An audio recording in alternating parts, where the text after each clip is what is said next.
mountains high, seen your pretty rainbows and your blue crystal skies, watched your winding rivers as they flow around the bend. To me you're not a stranger, you'll always be a friend. Coming to you from the West Coast, this is the PolitiCoast Cambie Report special year-end live show. Today is December 30th, 2020. And how are you doing, Matthew? He's still working on his mic. There are 654 days until the Vancouver municipal election. I'm Ian Bushfield. I'm Scott Lundebaum. And Matthew is going to fix his microphone as quickly as he can. Tonight, we are excited to do our first crossover live show and official internet stream. I'm sorry I hit the wrong button when I tried to get my video working to intro us, but hopefully it was fancy and people liked it. We'll be reviewing on tonight's show the year in municipal, provincial, and federal politics, so it only makes sense to have the combined team of our two shows from the Leg and Boot Media Empire here to talk to you tonight. Scott, why don't you tell people about how they can support the show, and I will see if I can help Matthew. Sure. So first of all, a big thank you to the combined 193 people who contribute between the two shows every month. You can support the podcast at patreon.com/PolitiCoast and patreon.com/Cambie Report. And this is the part where if Matthew had his mic working, he would say patreon.com/Cambie Report, patreon.com/Cambie Report. Indeed. Patreon.com/PolitiCoast is where you can support the other show. Both shows, all two shows are useful, are good, and need your support.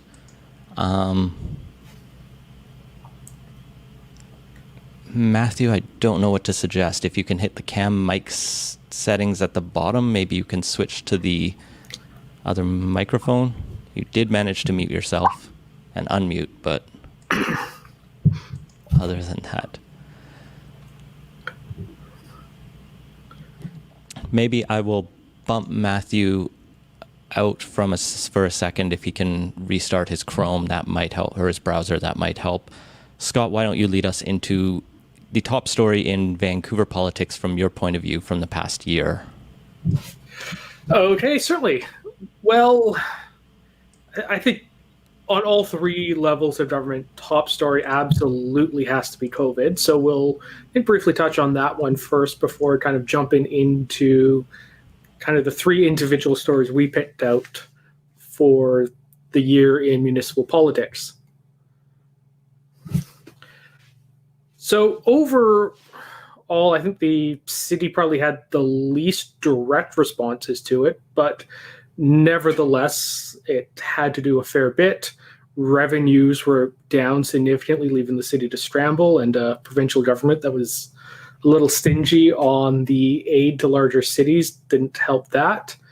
And additionally, you saw the city take a bunch of steps to support people social distancing, whether that was in Stanley Park, where they changed up how they were going to run the traffic and biking through there, or the patios that ended up leading to a little bit of controversy at City Hall.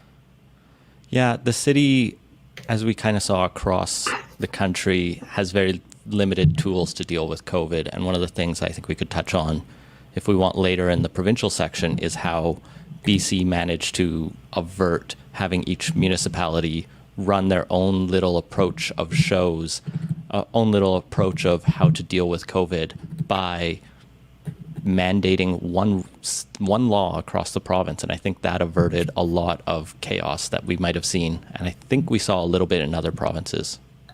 Well, that was after we actually had a bit of chaos, because it was only, second or third week of the crisis when the province actually stepped in and overruled every municipality's individual declaration of emergency. Jeez. Yeah, things started to get going very quickly. I mean, one of the biggest challenges for Vancouver's COVID response is just the lack of fiscal tools, right? They don't have the money.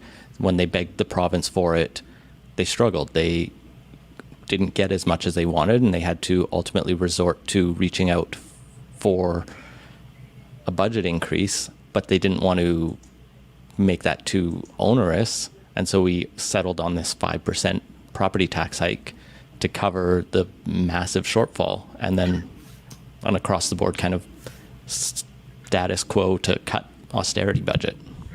Yeah, the province has also stepped in and did allow cities to borrow against their capital funds, which is okay in a crisis, but I think really underlines the problems with how municipal finance in general is structured in BC, is that cities can't really borrow, which leaves them in a tough position because they can't run a deficit just because there's a massive contraction in the economy.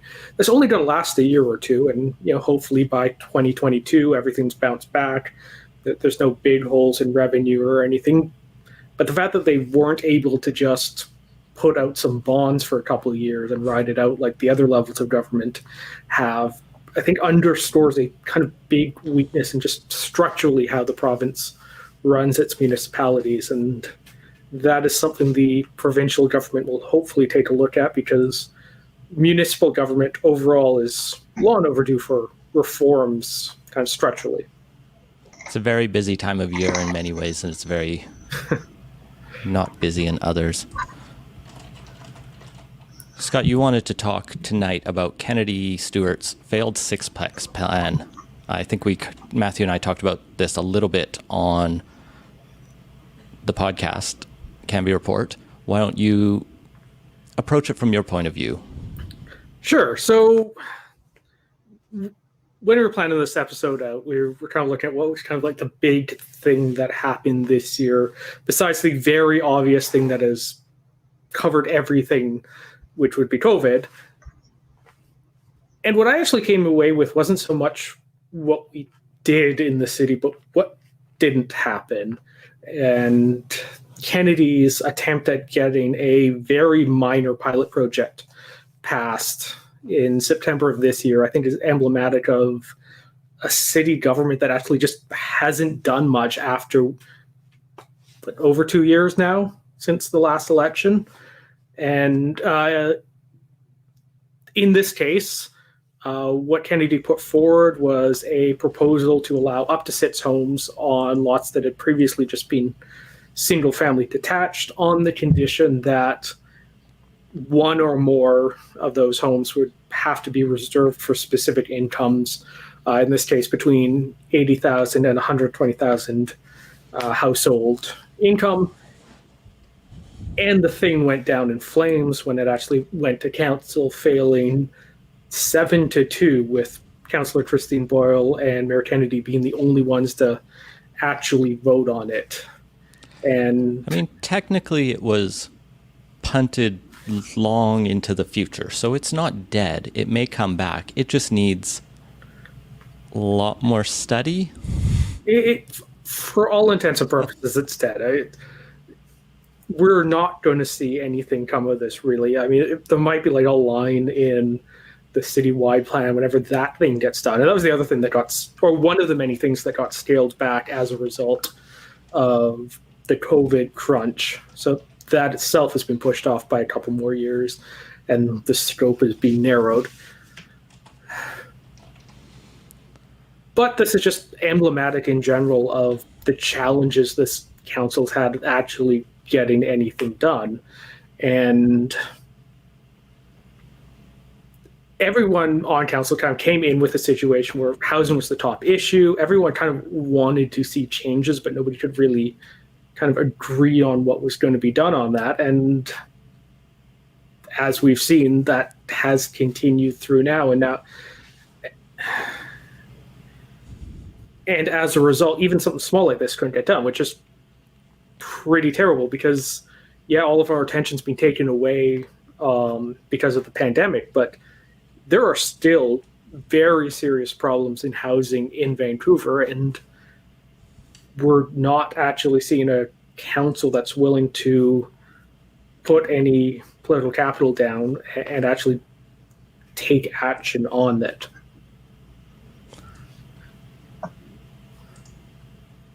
Welcome back, Matthew. Sorry about this, everyone. There's been a bit of a problem getting the audio working on my my computer here. Coming in a little echoey, but better than nothing at all. So I'll play with some back-end settings. I think that might work. Welcome, Matthew. All right. Sorry, everyone. I'm glad to be joining everyone here at the year-end live stream. Where have we got to so far? We were just talking about the failed attempt by Kennedy Stewart to get a pilot project for SITSPETS passed. It's a string in almost successes. That's it was actually it was a pretty ambitious plan in a city that severely lacks density and has vast swaths of land allocated strictly to single-family housing. The Sexplex plan would have been a boost to creating the missing middle, if not what is typically defined as the missing middle of housing generally, but that kind of mid-range densification that Winterval desperately needs. Well, and it was so unambitious. It was a pilot project to do maybe 100 lots. So best case scenario, we get 500 additional units, which isn't nothing, but it would still take a while for that many people to decide to redevelop their lots. And, it's a crisis, right? We're in a crisis. Like you say, Scott, it's shocking how unable municipal council is able to actually do anything. Yeah, and the mayor came in, his big pitch in the election was that he was a consensus builder, could work as an independent and bring people together, and you just haven't seen that happening. And part of that was the council that he was dealt. There is a naturally very divided council that, just by virtue of the hodgepodge of ideologies that was elected, wasn't going to agree on a clear way to do really anything except not go with ice cream, I guess. Yeah, and that's definitely a challenge, but at the same time, it didn't really appear like he did the actual background work and the deal making that's required before the actual vote was held, and just seemed surprised that a bunch of people who aren't his political allies didn't just jump on board a proposal he put in front of them with short notice. And this is one of the things that his political experience does not particularly prepare him well for.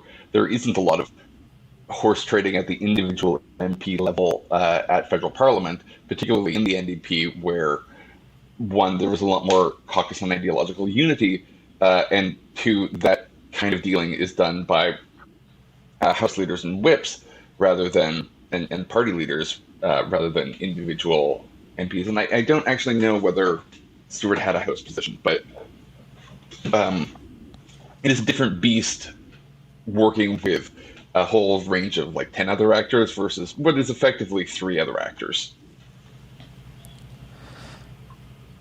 One of the things he was able to get through, though, was a motion to decriminalize drugs in Vancouver. We kind of tied this in for you, Scott. What exactly have they agreed to do?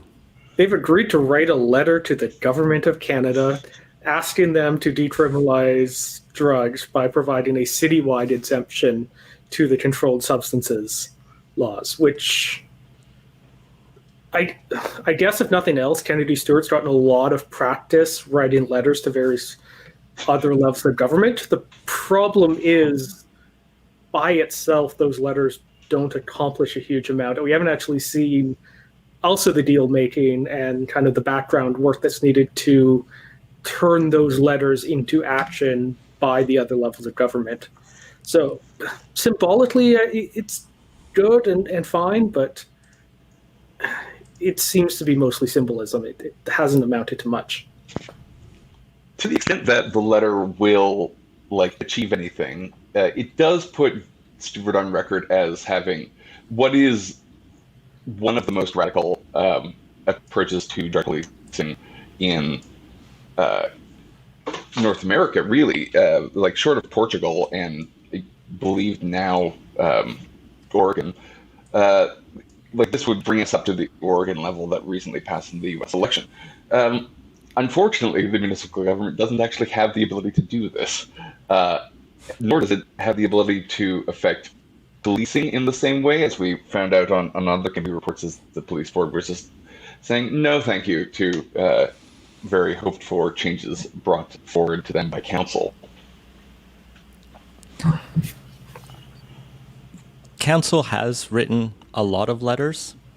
They have done this a number of times. It's one of the key tools council has is to ask the mayor to write a letter. I think they wrote a letter reestablishing Vancouver as a nuclear-free zone because that's very high on their it's great that the bylaw officers are going to ticket anyone who tries to bring a dirty bomb into Vancouver, but that's another symbolic gesture on the part of this government and the council in general. And after more than 2 years, I'm just frustrated that basically nothing in this city is any different than it was in October of 2018. I guess the traffic's better a little bit, but I'm guessing Kennedy Stewart doesn't want to take credit for the global pandemic that cut down on the commuting. It'd be a hell of a legacy. Jesse in the comments was asking if Vancouver has signs for being a nuclear-free zone like Nanaimo does, and I believe we used to. I think they got replaced for the Olympics, unless there's still the one on First Ave. There's one on Broadway just after you cross Boundary.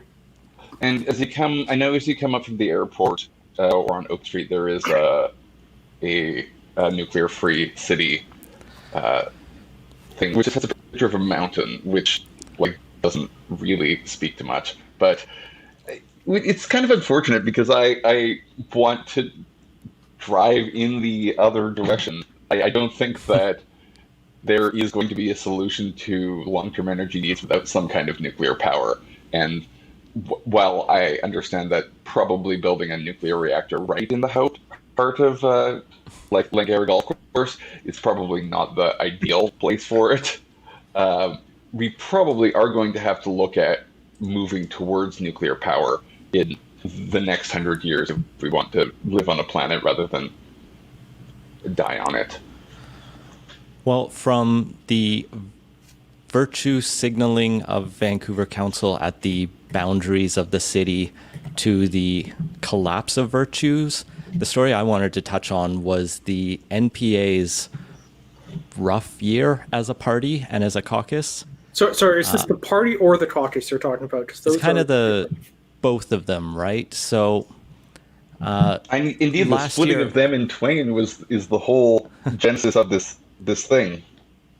Yeah, at the end of last year, we talked to Rebecca Bly in December about how she was leaving the NPA over her disagreements with the board as the lone out queer member of the NPA council. She didn't feel that the shift to social conservatism in that party was one that she could stomach, and so she went and sat in as independent. Later, as that board continued its far-right radical shift, the rest of the caucus announced they were all leaving to sit as independent NPAers. And then at one point, we even had Ken Sim pop back into the news saying he's going to run for mayor again in the next election, but not as in the NPA. He's going to run against the NPA, which was great. In fairness, it did work pretty well for Kennedy Stewart. He didn't have to run against anyone, though. Oh, I guess he did run against the NPA. Yeah. One thing that this should be elaborated on a little bit is that there are, between election years, there's two periods when the board of the NPA changes over. One is right before nomination season, prior to the election year, like it happens. It'll end up happening next year. This one happened last year, the first of the two changeovers during the period.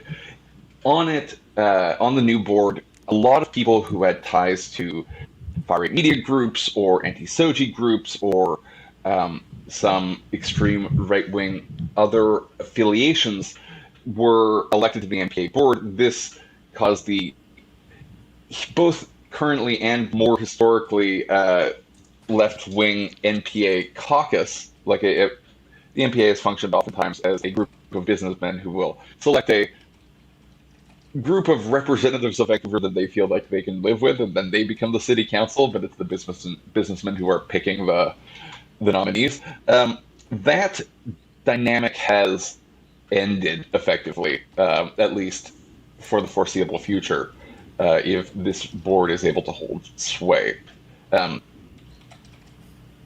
The big question really is, at the end of, I think it's going to be about November of this year, there is going to be another NPA board election, and that is going to be the big pivot point around which the NPA turns. Are people going to come back into caucus, or is the anti-SOGI more far-right, more like Coalition Vancouver style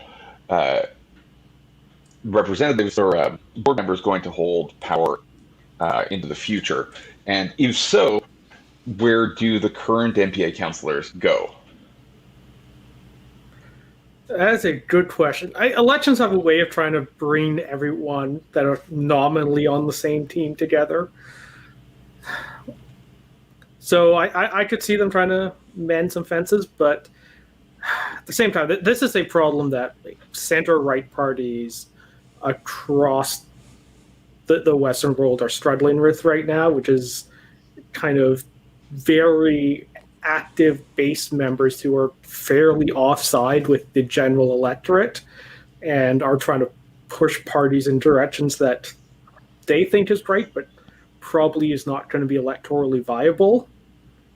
It's kind of like the exact opposite problem the NPA or the NDP has, where the people who are pushing the party think they know where the public is, but they do not represent the base. The NDP is like, let's move to the center. We think most people are there. And the base is like, but the left. Yeah, but like the NDP is actually doing a better job of ignoring their nuttier base in this case. Well, provincially, they're good at getting elected. Federally, they just get cut off by the Liberals. Yeah, and the Liberal Party, I think the Liberal Party has we'll come back on my theory of the Liberal Party when we get to federal politics.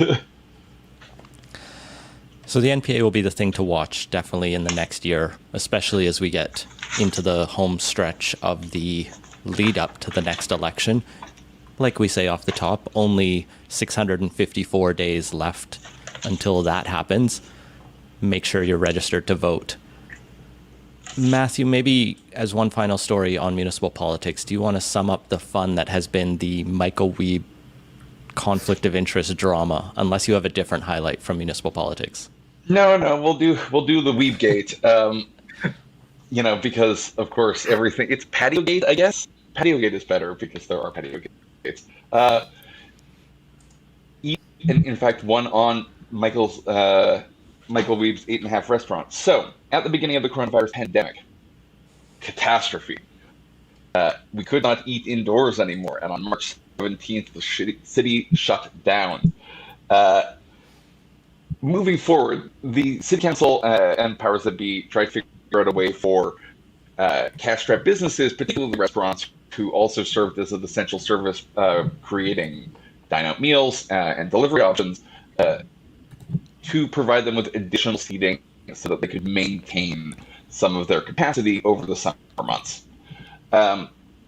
This vote took place in May.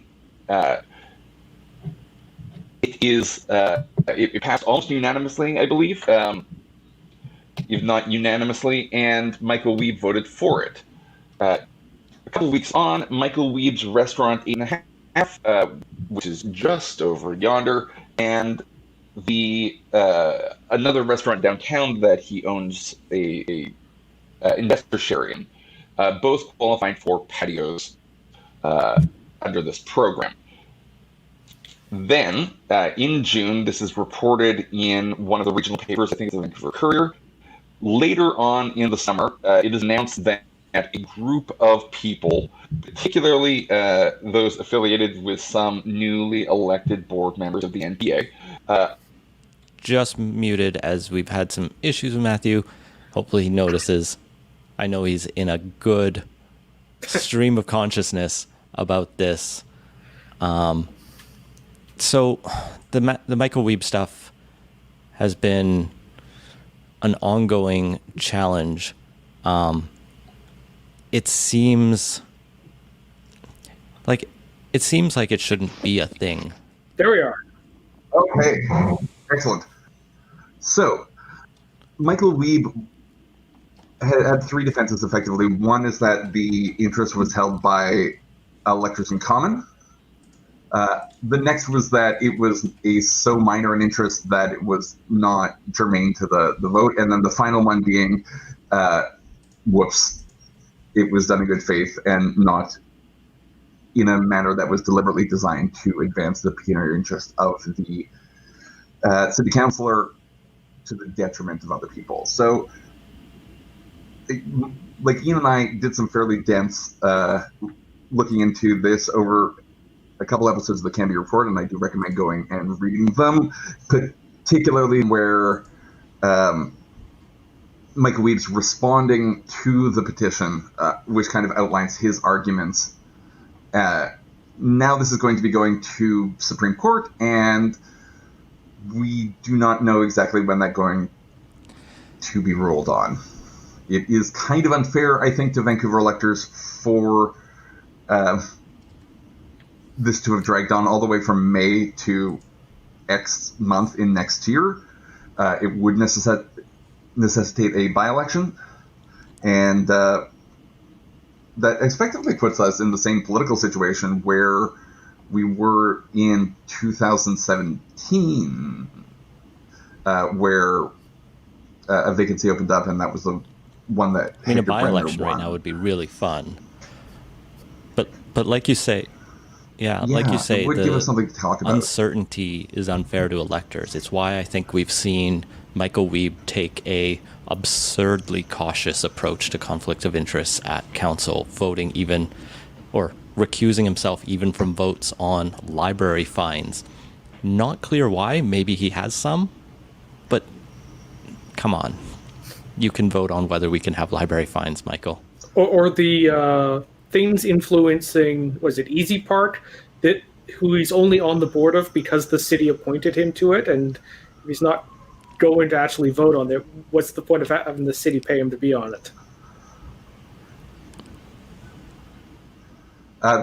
Two things. One, someone points out in the chat that he also argued that the petition was filed after the 45-day time limit, which was actually quite important because, as I was alluding to earlier, sorry, I've got a speech jammer effect going on in my ear. It's like throwing me off. The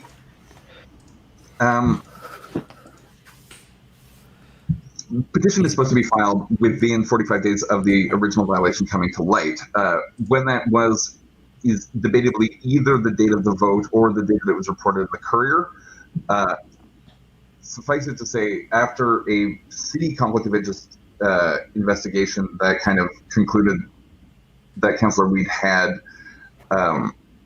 abridged the rules in an improper way, the electors of the NPA decided that they would file it within 45 days of that report, but that report happened in September. It's a very messy situation. It's also not as fun as the other famous conflict of interest case from the year, which was Pigeon Gate in District of North Vancouver. I think it was some of the stories about it, some of the follow-up reports were so long. I don't remember when that first started, but some of it was in 2020. It's been a very, very long year. That said, I think we've spent a good amount of time on municipal politics. Let's maybe turn our attention a little more provincially and shift our light to the capital in Victoria. Let's talk a bit about how BC has managed to respond to COVID. And then we'll pick out a couple of our favorite stories of the year. BC, of course, being the province, has the power of health.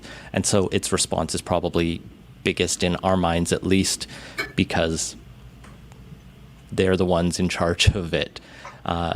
This year was Dr. Bonnie Henry's year. I think most people learned her name this year who didn't know her before.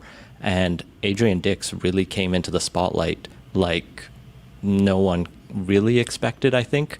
Prior to this, he was mostly remembered for his ill-fated 2013 run against Christy Clark, when he flip-flopped a bit too much and then struggled. And this year, he just looked competent as far as we could tell. And definitely in the first half of the pandemic. During the press conferences, he definitely gives off the air competence, and he definitely knows his files well and all those details. So in that respect, the performance has been good. I think what is less clear is the broader package of decisions, orders, and everything that has come out of the BC government. That has been, I think, not nearly as good as a lot of people had assumed earlier in the year. So during the first wave, we had a fairly mild outbreak here in BC. I think daily cases peaked at like the 90s or low 100s, and by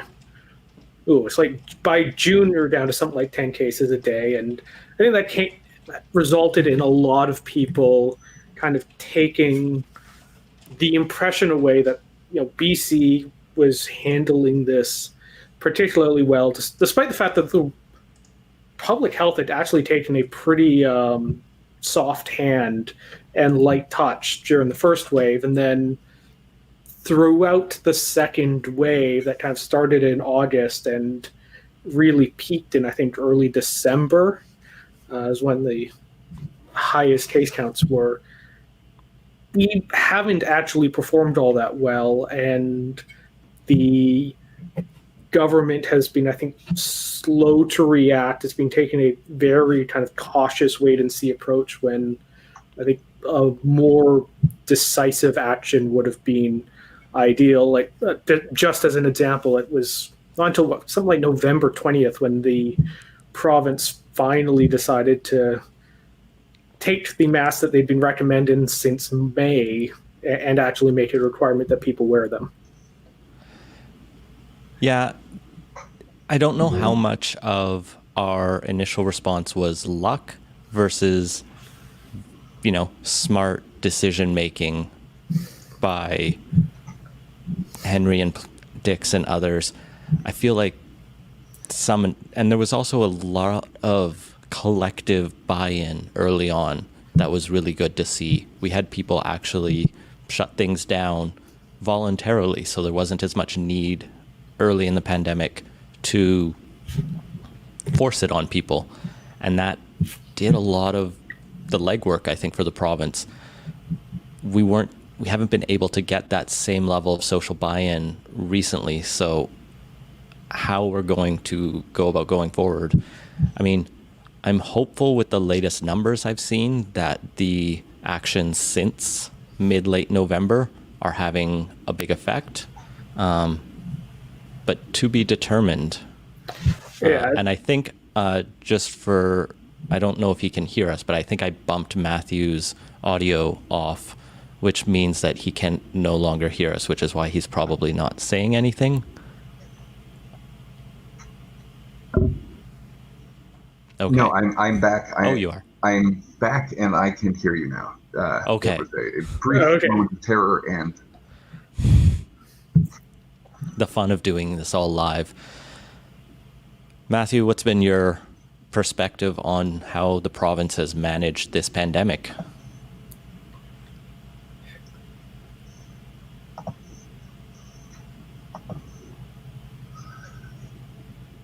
pretty good. I voted for them for it, basically, and don't tell anyone. But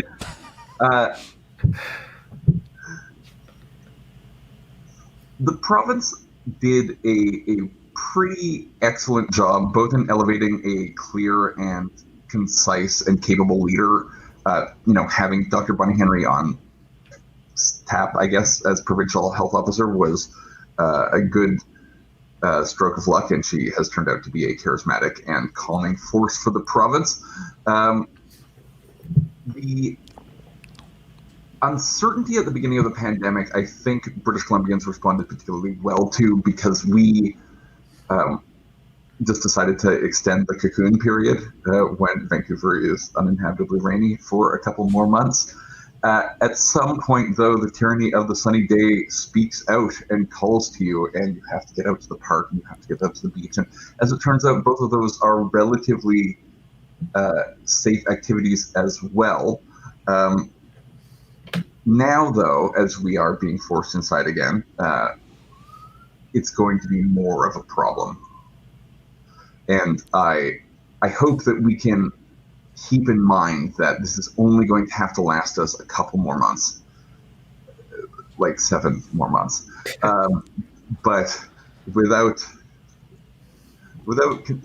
considerable banding together and like managing to stem the rise of the second wave, we are going to be facing the same kind of issues with hospital collapse or like overstressed health system. Manitoba recently entered a overstressed health system period where their health system was in danger of shutting down just because of the intense number of cases. Now, particularly with the fast spreading coronavirus, this becomes even more of a danger. So our social distancing measures become even more important. Which is why we're doing this online and not having a big show in a theater like we wish we could. Also, we couldn't legally do that. But just the only other thing I'll add on is today was announced that liquor sales are going to be ending at 8 p.m. tomorrow. And while that's good, I also do think it's a little emblematic of a kind of response from the government that's being a little slow and perhaps overly reactive rather than proactive. The fact that people like to drink on New Year's is not new information. It seems weird that this is only getting decided or announced on December 30th.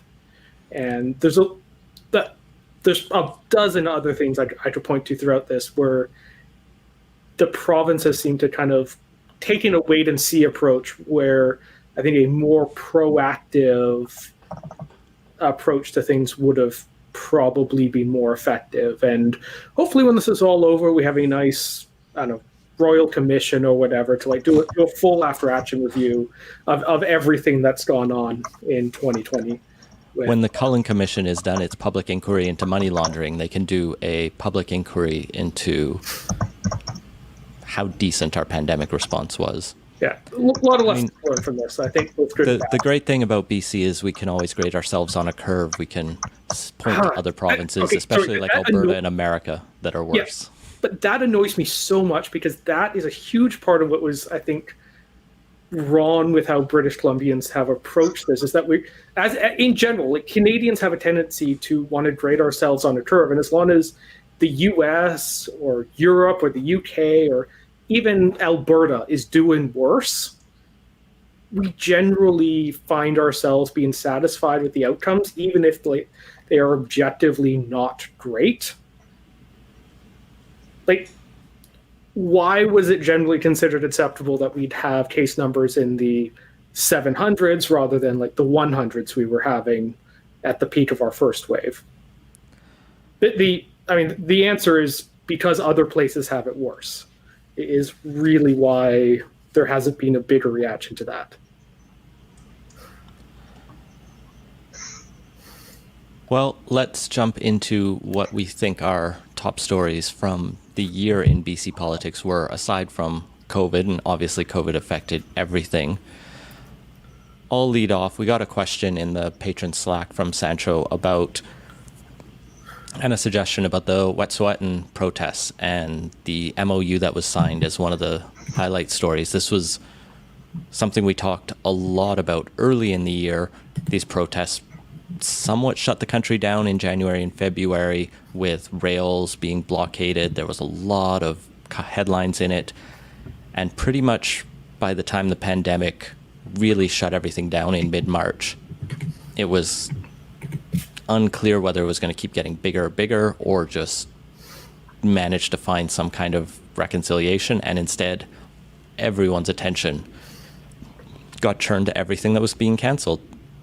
And so in that time period, just before March, the province had assigned Murray Rankin and Nathan Cullen, prominent ex-NDP MPs, to different consultative roles to smooth tensions with the Wet'suwet'en peoples, to try to find this memorandum of understanding, to try to figure out how we could deal with this. And the tensions really came back to how this Coastal GasLink pipeline from natural gas reserves in northeastern BC could get to new facilities on the west coast up north there.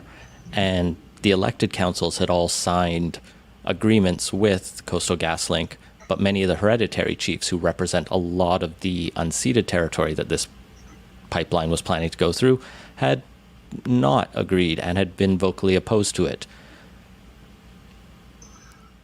And this led to, go ahead, Matthew.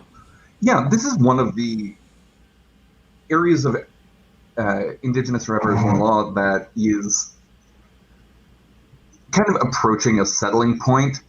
The elected bands are, in general, the desired interlocutor of the government, the federal government and the provincial governments, but there are land rights that are vested with the traditional hierarchies, including hereditary chiefs. This ended up being acknowledged effectively for the first time at the memorandum of understanding that was signed at the end of the Wet'suwet'en protests. This makes a distinction between the Wet'suwet'en people and those who live specifically in the community, which stand to benefit to a greater degree in the resource extraction that Coastal GasLink would be bringing to the area than the more broadly dispersed members of Wet'suwet'en Nation. There are also political divides within Wet'suwet'en Nation as well that shouldn't be glossed over, but and some intrigue actually. But it is a fascinating story that managed to completely fizzle out as the world began to die. Yeah, and we were asked for an update on this, and I couldn't find anything since that's been posted publicly since August on where these discussions have been going. The MOU that was released in May said there were a number of issues to be sorted out within 6 months, including child and family wellness, water, and the Wet'suwet'en were supposed to come up with a nation reunification strategy so they would have one voice with which to talk to the province with. And they said in mid-August that those were all well underway and they expected to have them very soon. And it's been silence from Indigenous Crown Affairs Minister Carolyn Bennett and the federal government and the provincial government since then. I found a couple stories relating to the drama Matthew alluded to. There are some former hereditary chiefs, largely women, who have been ousted, and they say it is unjustly ousted, and so they are claiming a human rights complaint that they have not been properly consulted in this entire process. It's very messy. At the same time, it's been kind of a thorn in the neck of John Horgan's claim to be the reconciliation premier with his UNDRIP bill, as it drew out a lot of young people, many Indigenous, to protest across the province, including blocking the first throne speech of the year in early 2020, when no MLAs could get into the building without crossing a massive protest line. Yeah, and well, I suspect part of the reason why we haven't heard more since that August update is because the government spent a good chunk of the fall, well, not be in the government and running for a impromptu re-election for that, which no doubt meant that a bunch of those negotiations had to be paused.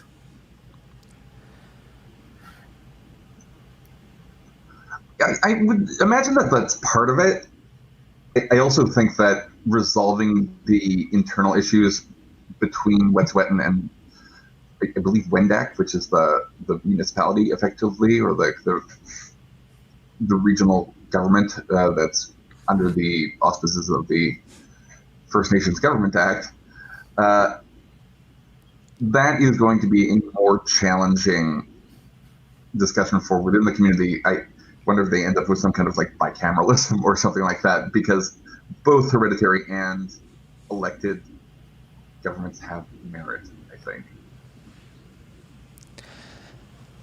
And I mean, COVID has also made it incredibly difficult to do all of these negotiations. Many of the plans I imagine they had relied on traditional approaches to negotiations, which involved a lot of communal meals, a lot of in-person meetings and ceremony, all of which have pretty much been suspended since March, particularly because a number of the elders in these communities, especially in the north, are high risk, and with the difficulty of getting healthcare into quickly out of some of these communities, you don't want to put these people at greater risk than necessary.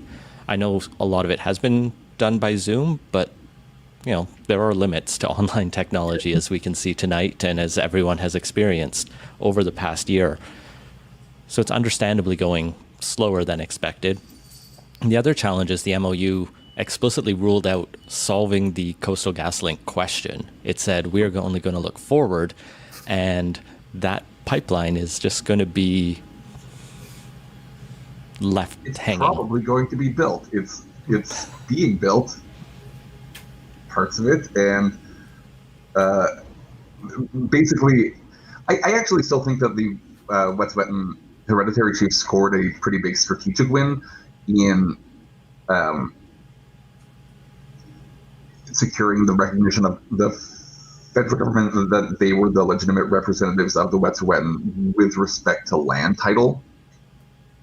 That had never been acknowledged before, and the government had been strongly in favor of recognizing democratically elected band councils.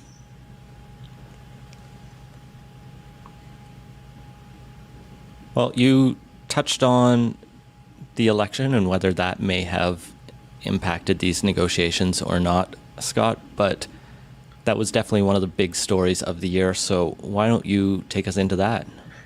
Yeah, in addition to COVID, this has to be kind of the big political story provincially of 2020, which is the NDP went from a tenuous minority government to a comfortable majority on the backs of, well, voters like Matthew, who supported them, I think, in large part because of the pandemic response and the perceptions there, as well as a rather troubled and weak opposition. And May Adam Smith have mercy on my soul. So yeah, the end result was that the NDP got up to 57 seats and scored a bunch of unexpected wins in traditional Liberal strongholds in the Valley, which I think more so than the NDP's weakness, more so than the NDP's strength, which a lot of kind of the broad factors were supportive of them. They'd had a good economy up until COVID. The federal government's response and their own responses to that kind of kept things more or less going, and they were seen to respond well to it. But the opposition party didn't really have, well, basically any idea of what it wanted to do or be. And the Liberals have been, I think, struggling with this ever since they lost power in 2017. And Andrew Wilkinson was never able to quite figure that out. And the broad strategy that they had employed of, well, if we just hold steady and can pick up a couple of those seats we narrowly lost, we'll be back in power. But It was an argument that was technically correct, but well, it is ignored all surrounding factors. Yeah, if you assume that 2020 or even 2019 is the same as 2017, then you're missing a lot of things, which they were, and it turned out not to be a good strategy, and it spelled the end of Andrew Wilkinson's leadership, and overall it's, I think, left the BC Liberal Party in a place of death spiral. Of what they are. Death spiral. I think one of the big tragedies of Andrew Wilkinson is that he... Oh. Wow. The Wilkinson leadership was so bad it killed Matthew's connection.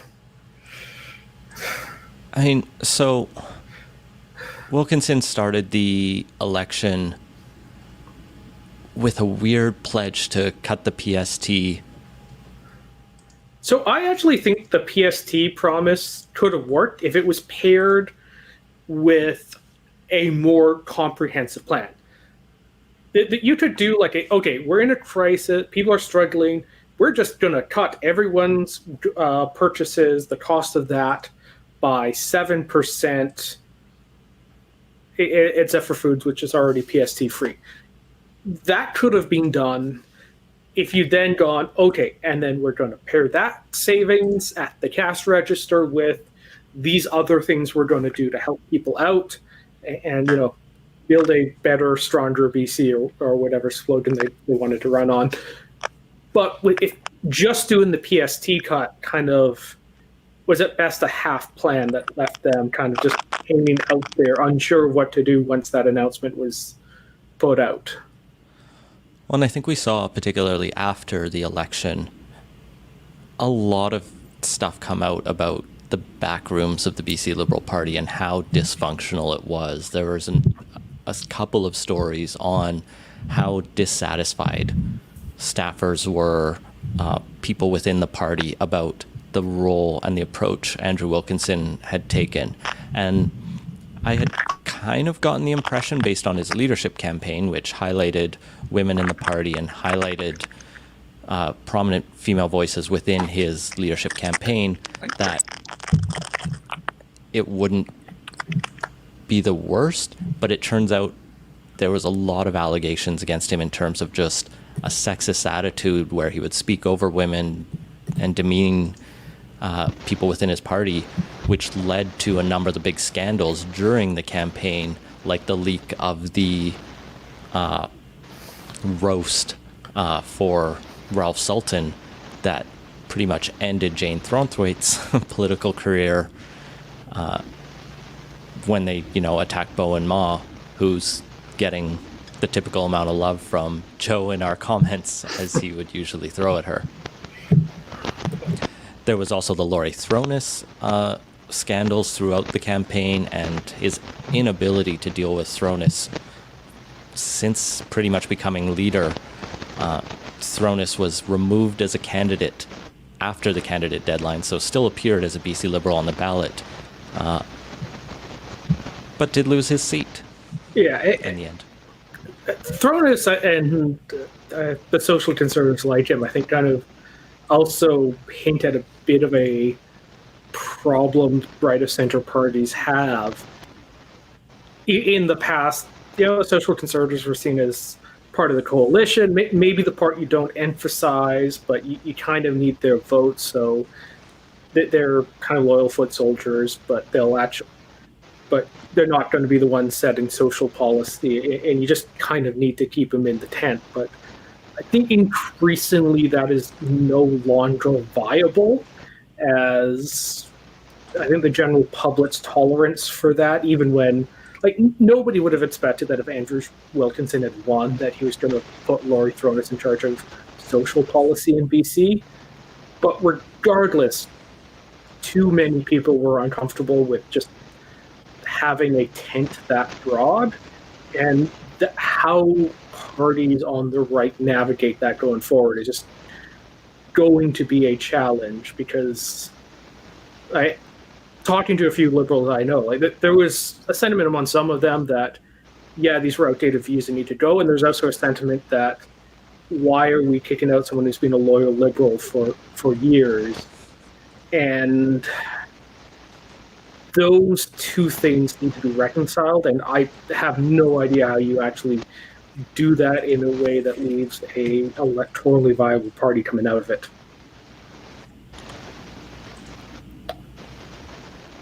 Matthew, it looks like you're online. Yes, I am online, and I cannot hear you. Oh, your mic's too quiet. Let me play with some settings.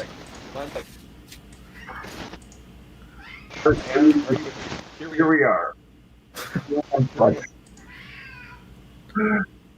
Turn off the cannon mic.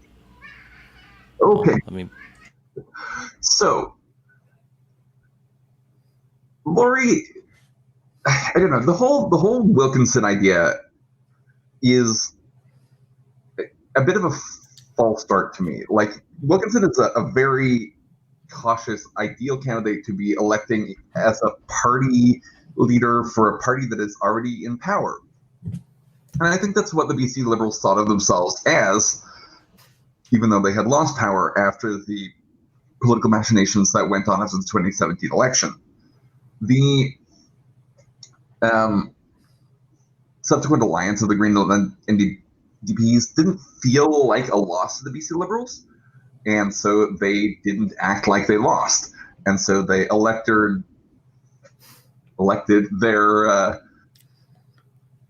very cautious, very safe candidate rather than someone with vision or pizzazz. Not that I think that there were that many people running in the BC Liberal leadership race that offered those up in spades.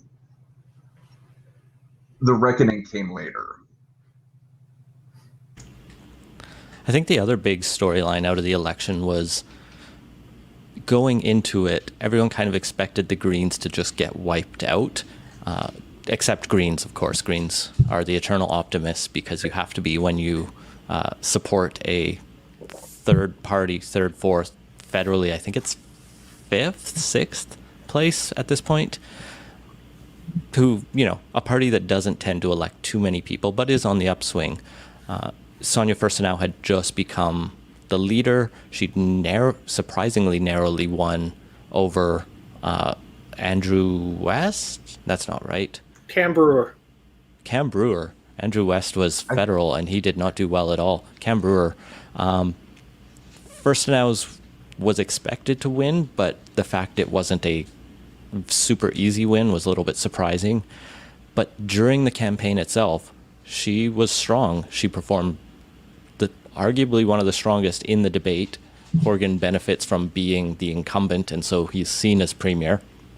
But Furstenau didn't trip over herself answering, "Why are you not a racist?" which feels like an easy question, but it turns out is not. And so she managed to hold her vote, even though they didn't manage to run a full slate.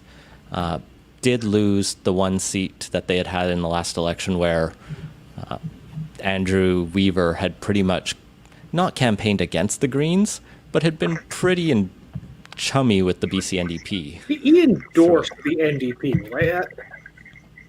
That was a hard one for them.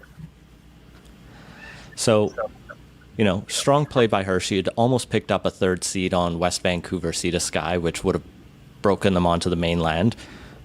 I mean, she gets to keep her job, at least. Yeah, it was a disappointing thing to see. I think Jeremy Valiant lose in West Vancouver Sea to Sky. Although I was, by not voting for the BC Liberals, pleased that Jordan Sturdy kept his seat. I think he's a decent MLA. The challenge for Green politics is to carve out a place for it as a potential equivalent role to the NDP in a provincial system. like, can it be kingmaker? Obviously it can, because it did serve that role in the previous election. But are they going to be able to win enough seats to provide policy input and create some kind of dynamic three-party system that could be applied to BC? Do we have that population? Only Quebec and Ontario have like semi-stable three-party systems, and I think it's a matter of population for one to get there, because in most of the other prairie provinces, the Liberal Party has died out. Well, I'll just add to the three-party piece. The Greens did do quite well in the last PEI election, and you do have a three-party legislature there. hey, and the Greens are doing quite well in Metro Vancouver and could probably win a majority if they just ran that many, because at local politics, people will vote the slate even without looking deeper, as we discussed many a times on the Cambie Report. Yeah, the local Green Party is significantly less environmentally friendly than the name would suggest. They're friends of the environment. They're going to the birthday, but they're not going to pick him up at the airport. I mean, there's so much more we could talk about on provincial politics, but I'm cognizant of the time. I think we promised people we would finish within an hour. We're going to extend the show till 9:30. We're going to turn our attention to Canadian politics in a second. I just want to comment and mention that, this year saw the retirement of Daryl Plecas. He was the Speaker of the House, who will probably go down in memory as one of the more eccentric and probably influential ones in terms of just shaking stuff up that needed to be shaked up. Maybe he didn't do it the most smoothly at many times, but he definitely, there are charges against a former clerk because of the actions of Daryl Plecas now, and likely more charges coming as the police continue their investigations. So pour one out for Plecas on New Year's Eve. I don't think we would have seen any other speaker cruising around the suburbs of Victoria with his chief of staff scoping out wood splitters. And it does kind of illustrate a blind spot in our government, in that, like, the actual administration of the legislature is a kind of black box. Linda Reid spent $50,000 on, bringing the Parliament buildings into the late 20th century, so that she could, see the items on the order paper that she was going to be deliberating on. Plecas has his moments, both in terms of turning against his party in a moment where party unity and the pressure to conform to Christy Clark's win and not to allow the NDP to get a functional majority in combination with the Greens. An NDP speaker would deny them that seat in a vote.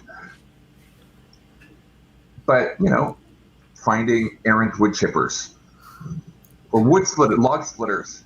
Log splitters. Well, let's go to Ottawa and look across the country. Federally, Trudeau had quite the year. He didn't give us a budget. He finally gave us a fiscal update towards the end. The longest, possibly, Canada has gone without a budget. I haven't looked at the history books for that, but it was a weird amount of time. Nevertheless, we have spent a lot of money as a country, some of it effective, some of it just throwing money at the good old money pit to keep people from going bankrupt. And luckily, it hasn't bankrupted the country because we have such low interest rates. Two major spending bills or kind of rollouts, one in the spring, which released the CERB, this ERB, everyone's $2,000 a month check. And by everyone, I mean most people who lost their job or lost some work, some of whom are now realizing that they may not have qualified for it, and they have to figure that out. And then another bumper spending bill in the fall, which we've covered on PolitiCoast. Matthew, how do you think Trudeau has done federally coordinating the COVID response in this country?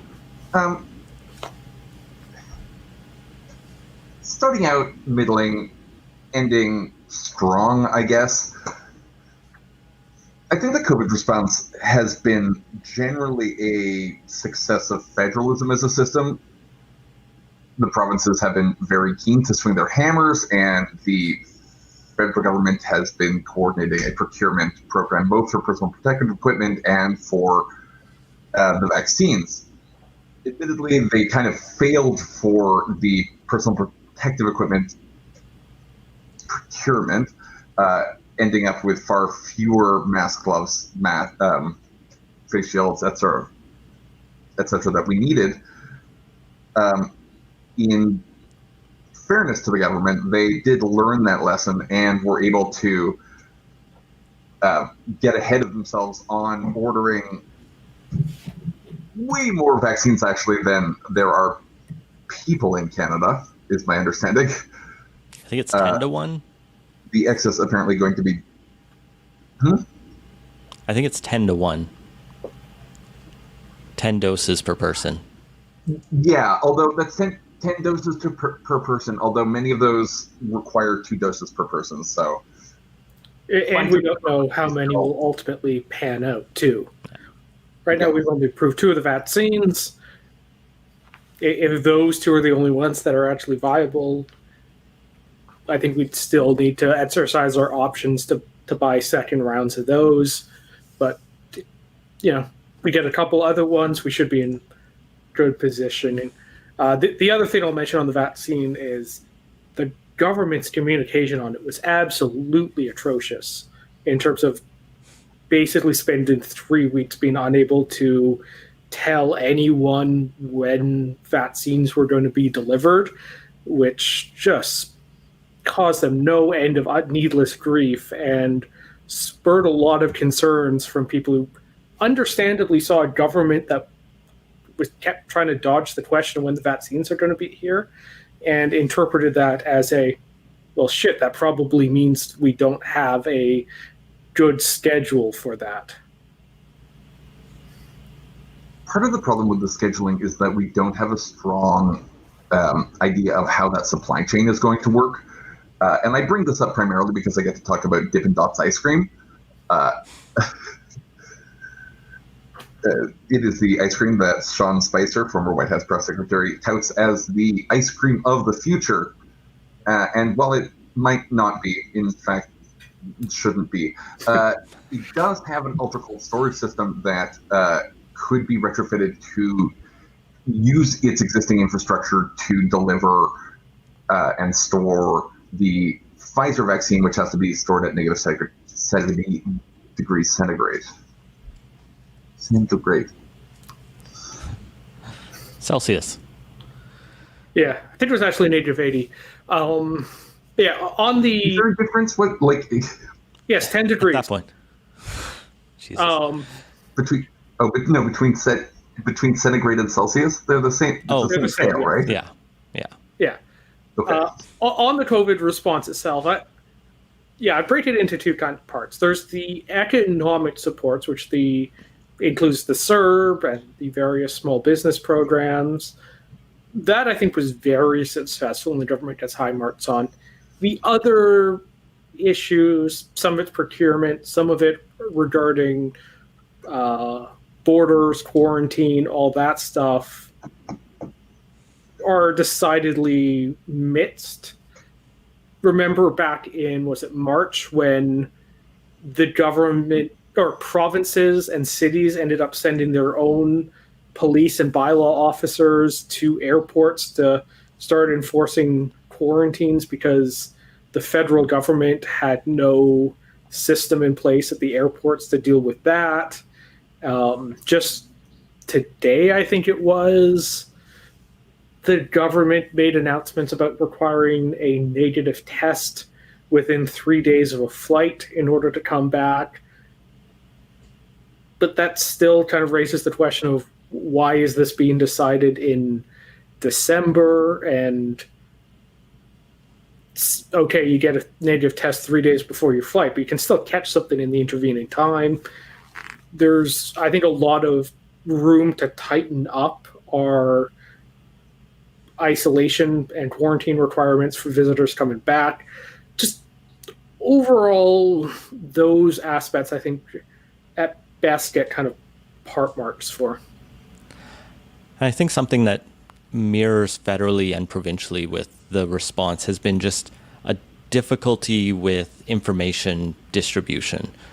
We've seen this with many reporters in BC complaining about difficulty getting or finding out specific data. BC is refusing to collect race-based data despite calls from the Human Rights Commissioner to do so, claiming it's, important, but they can't do it yet because of privacy, and then it would, distract from other things, and it just all seems like another excuse of why not to do it.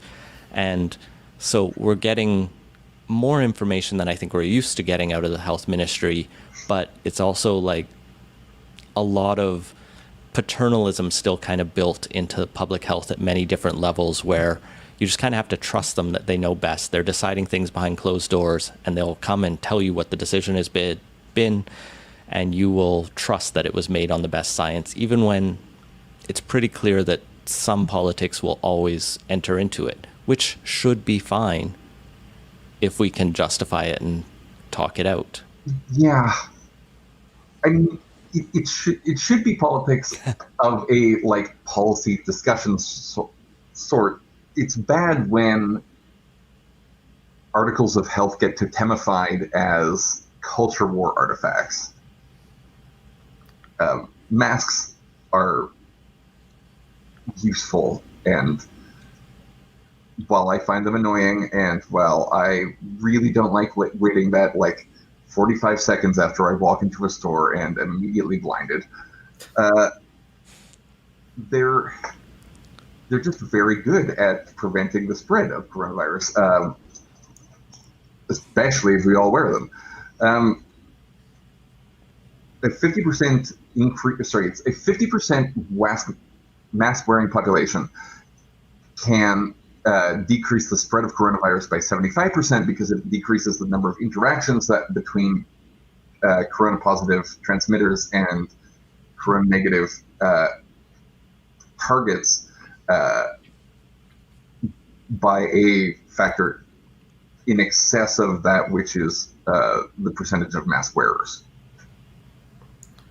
Yeah, I think there were definitely mistakes made early on with regards to recommendations on masks. I'm glad that's being sorted out. I'd be a little disappointed about how many of the people who were hammering on about masks in February and early March turned around immediately and started opposing them. Turns out they were more concerned about being a contrarian culture warrior than taking the win when they had it handed to them. But that just seems to be life these days. So I want to come back and circle back to Trudeau's economic response, because one of the other biggest stories of the year was a portion of that initial response called the Canada Student Summer Grant Program, this $912 million, which was announced that was going to go in a sole source contract to the We charity to pay students to volunteer for the summer, but also nonprofits, and particularly We would pocket a lot of money to administer this. And it was weird. It was hastily put together, obviously, because the government needed to get money out the door as fast as they could. But it was quickly pointed out by a lot of people that this raised a lot of questions about conflict of interest, whether substantive pecuniary, dealing giving deals Yeah, to this was people in your family This versus is an just actual the conflict of interest. ugly stuff of cronyism and kind of ugly politics. So there was some connection between Trudeau's family and We Charity. Bill Morneau had some Both questionable deals same where kind he of like just insubstantial, nothingness Well, things. his daughter worked for We Charity, I think, oh, and he had that $40,000 check. Yeah, he had a $40,000 of expenses from a trip he took with them that he kind of forgot to pay back. It's like a bunch of problems all around there.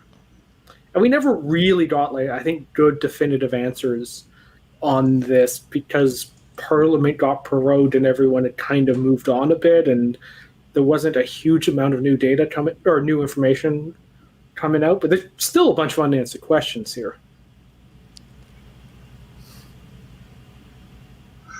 Yeah, but they needed their pound of flesh and they got it. The government screwed up, and this is exactly it's like the classic Liberal scandal. It's self-dealing. It's like kind of soft agency power, soft. It's like a culture issue. It's done without proper oversight. It's just like sponsorship scandal redux, like an order of magnitude or two smaller, but it was clearly like not well thought out and decided in like a bar on Spark Street rather than an actual policy shop. Yeah, I remember some of the stuff starting to come out about how we had basically been pitching something like this for a year or two, or maybe even just in the initial lead up of the pandemic is, hey, here's something we can do. And Trudeau seemed to be really keen on this specific idea, even though there were a lot of unanswered questions because, $1 billion is a lot of money, even for a charity the size of We.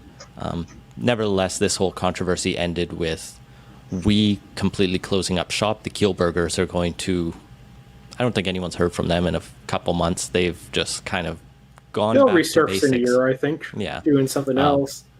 Matthew alluded to Bill Morneau losing his job. Or, no, going to pursue, what was it, the OECD, I think. OECD chairman.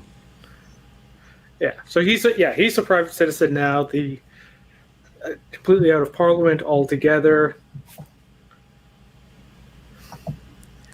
And yeah, I think Trudeau's recovered most of his COVID shine, I guess, but this really took a lot out of it in the summer months. And it really felt like a scandal that continually should have ended quicker. But then it was like 3 months of straight headlines. Oh, well, we spent a lot of the summer talking about this. Yeah, well, that's because this version of the Liberals are terrible at crisis communication and putting scandals to bed. They should have prorogued much earlier. It became Someone who clear. was ostensibly so great a communicator, Justin Trudeau puts his foot in his mouth a hell of a lot. And then he doesn't have anyone around him to help him get it out. I think one of the advantages they had here was the Conservatives were still searching for a leader through part of this until finally Aaron O'Toole was elected leader towards third quarter, like September? It was in August, but basically prorogation I think had happened by that point. So there was really, you didn't really have him on the attack the way you would have if he'd been elected earlier than that. And so you were left with Jagmeet Singh trying to take some points. Elizabeth May was still leader of Elizabeth May wasn't leader of the Greens, but everyone had forgotten. I believe it's Joanne Roberts was the leader of the Greens technically, but she wasn't in Parliament. So the Conservatives got away with that. And sorry about the feedback, everyone. I'm just going to mute Matthew for a second to solve that. There we go.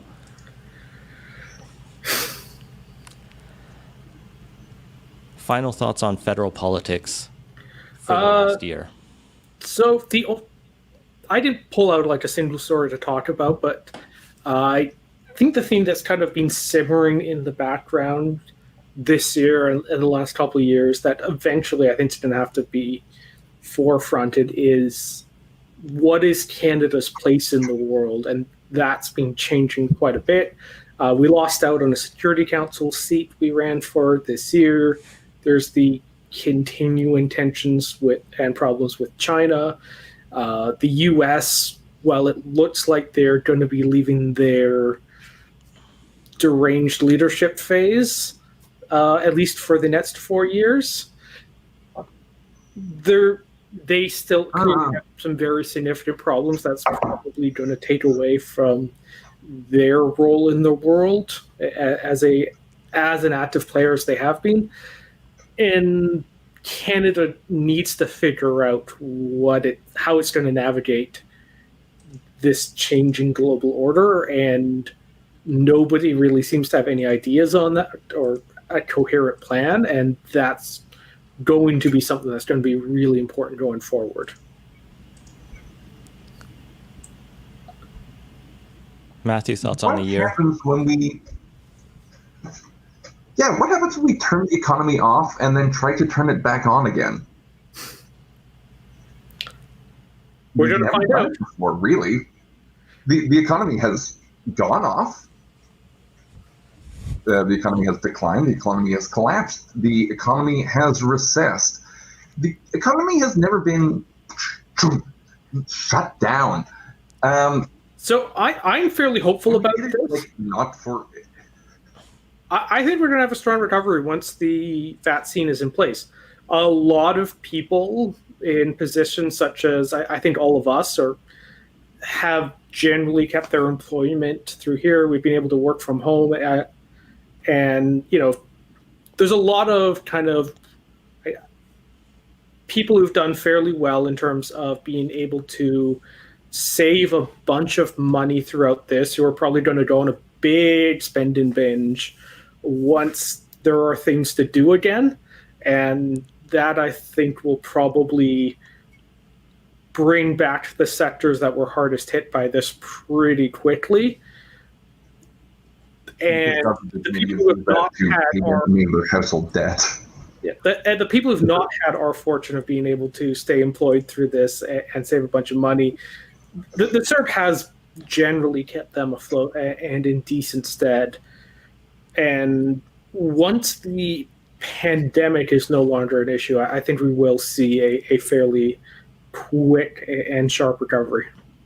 Like, we've already seen a big turnaround in BC. The stats that came out a few weeks ago showed something like 97% of jobs are back in, or people have their jobs back. Now, are those the same jobs for many people? Do they have the same amount of work? Are they getting paid the same? There's a lot of questions I have about, who is this going to hit hardest? And it feels like this was talked about a lot at the start of the pandemic, that the pandemic has exposed every weak fracture in our society and just blown it to large proportions. Like the long-term care situation in particular has been shown that this is something that needs addressed and needs addressed urgently. I'm pretty thankful that here in British Columbia, we had a government that was starting to look at that even before this pandemic and had moved pretty decisively. That is one of the things that I think Adrian Dix deserves the most credit for, is the moves they made to centralize staffing and just really try to fix long-term care. We need that across the board because, what kind of recovery will we have? I'm going to be fine. You're going to be fine, Scott. I'm hoping you're going to be fine, Matthew. I don't actually know what you're working at these days. We haven't gotten to sit down for a beer in long enough, right? But, Yeah, no. I'll keep people posted in the new year. Yes. So, lots to continue to look forward to, but it's still very tense. Vaccines are rolling out.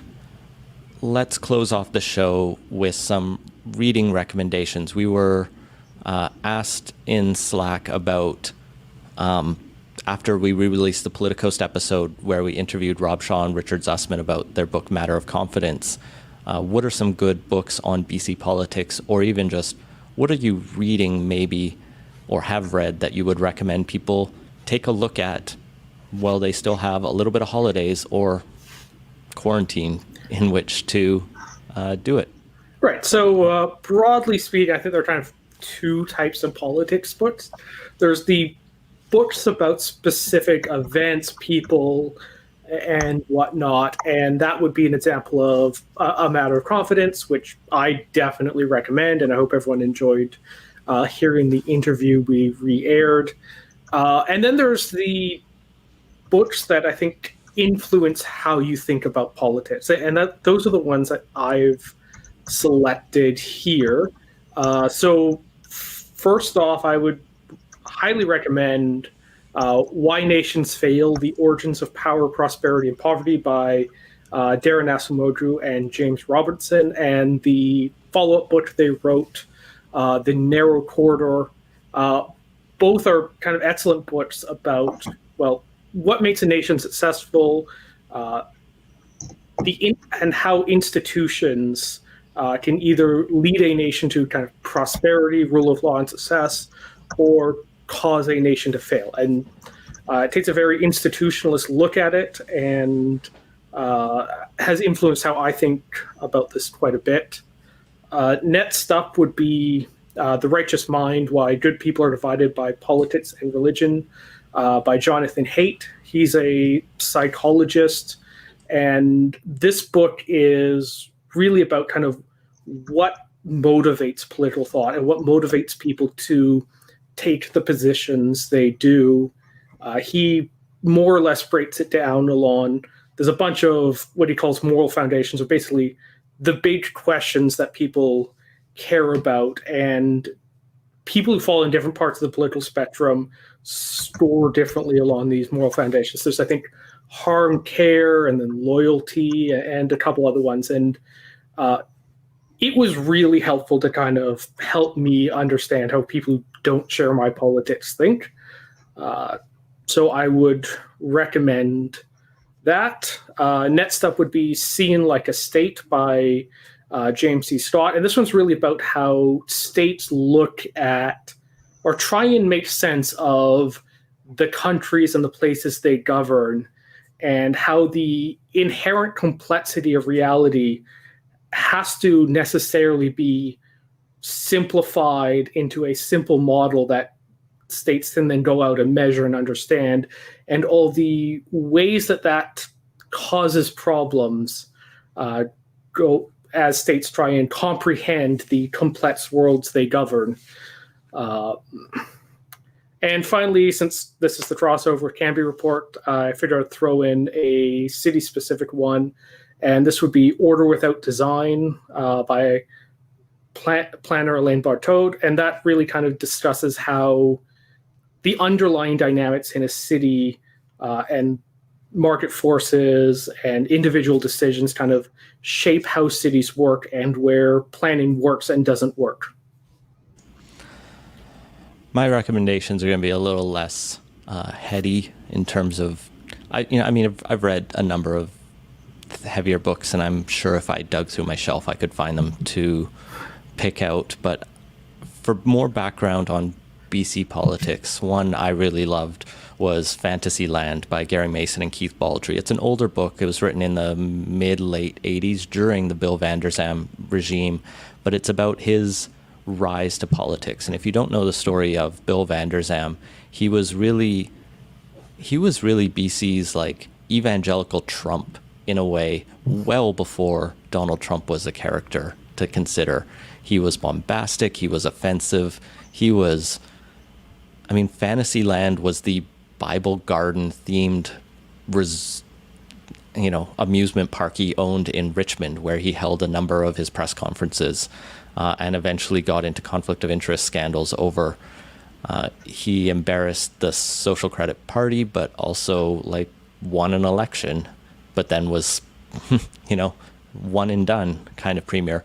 Really fascinating story. It only covers up to how he won, but good background on BC politics. And the other one I also like is Being Brown by Rosemary Brown, who was the first Black politician elected to the BC legislature, I believe, the first Black woman. Oh, yeah. It's her autobiography. It talks about how she was elected with the 1972 BC NDP in their wave of Dave Barrett's election, and then how she went to challenge Ed Broadbent for the leader of the federal NDP and almost won, which would have been quite the interesting situation. Her campaign slogan in that was "Brown is beautiful," and she was quite the radical at the time. And the other book I most recently finished was Missing from the Village by Justin Ling, which is his kind of true crime story about the gay village killings, the serial killer in Toronto recently. And a lot of it is written more in the true crime style, which is not my thing, but it really, I think, in the current situation, touches on a lot of the challenges police have, both in serving marginalized communities, just in terms of how poorly they treated this community, and then just like the investigation, it didn't take seriously the concerns of that community. And so it was a good book. It was a fun read. And yeah, thanks to Ling's publicist for reaching out to us, because they provided me a free copy for it. What's on your list, Matthew? I had a couple of books, a couple related to the pandemic, a couple related to cities, one that I think evokes a sense of the period of history that we are living in right now. The first is Station 11 by Emily St. Vincent Mandel. It is a ethereal fiction book set in Southern Ontario about how society continues after a fictional flu wipes out 90% of the human species. And this is a bad thing, but it follows some individuals around the Great Lakes to the mystic town of St. Deborah by the Water, and tracks a couple of the descendants of an acting troupe from their last performance in Toronto to wherever they ended up in the after times. It is interesting. It has this sort of like desperation invoking feeling that made me want to get to the end of the book, but at the end of the book I wanted more. And it was almost a little unsatisfying in that way. Next, I'm going to recommend a pair of books that I think should be read together. Boomtown by Sam Anderson and Blowout by Rachel Maddow. They are both about the Oklahoma City oil industry, and particularly how Russia has influenced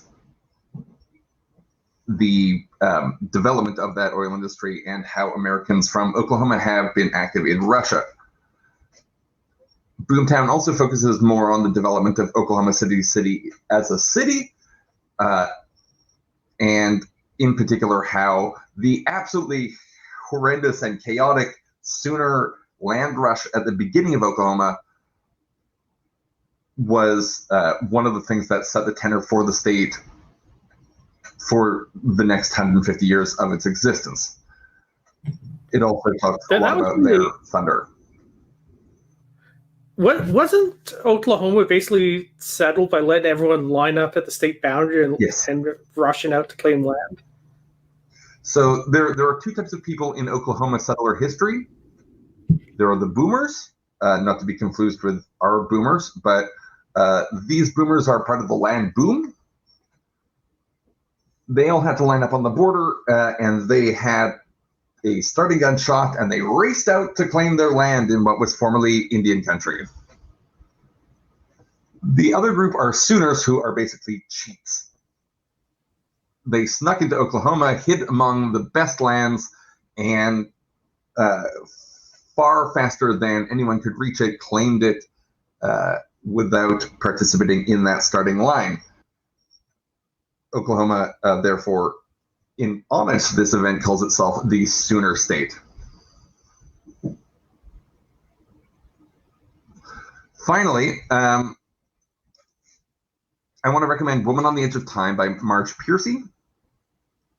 It's a 70s utopian science fiction feminist book. There are just moments in it that make me think of how 2020 could be a pivot year to things getting much better, or incredibly worse. If you like utopian science fiction, I highly recommend it. The first few chapters are a bit of a slog, but it kept me reading through to the end. I again, really suggest you pick it up. If you want something sad but important, Seven Fallen Feathers by Tanya Taluga illustrates the deaths of 7 Ojibwe youngsters who attended the residential high school. It's not a residential school, but it's a stay-away high school in Thunder Bay, and the circumstances of their deaths, and some of the sociological reasons why this might be happening. Sorry, there's like a half-second delay on my earpiece. It is very difficult to talk. Well, that's okay. I think we're pretty much coming to the end. So unless anyone has any final thoughts, we'll close her out. I just want to thank everyone who joined us and bared with us all evening. And that has been the PolitiCoast and Cambie Report live stream. We'll release We'll release this on both podcast feeds soon. You can support the shows at patreon.com/Cambie Report and patreon.com/PolitiCoast. I wasn't here to do it earlier, so patreon.com/Cambie Report and patreon.com/PolitiCoast. You can go to legandbootmedia.ca and find links to both of those. Thank you all so much for listening. Yeah, our intro music is a mashup of Something's Happening Here by Michael Corin and Beautiful British Columbia by Serge Plotnikov. The show is a production of Leg and Boot Media. Wash your hands and stay home and stay safe. I'm Ian Bushfield. I'm Scott Lennebaum. And I'm Matthew Naylor. Thank you for joining us for this conclusion to this nightmare year. Let us ring in the new nightmare year together. Stockpile your booze before 8 p.m. Have a tomorrow. good time, everyone. Happy New Year. Oh, yeah. Jeez. Good night. Good night.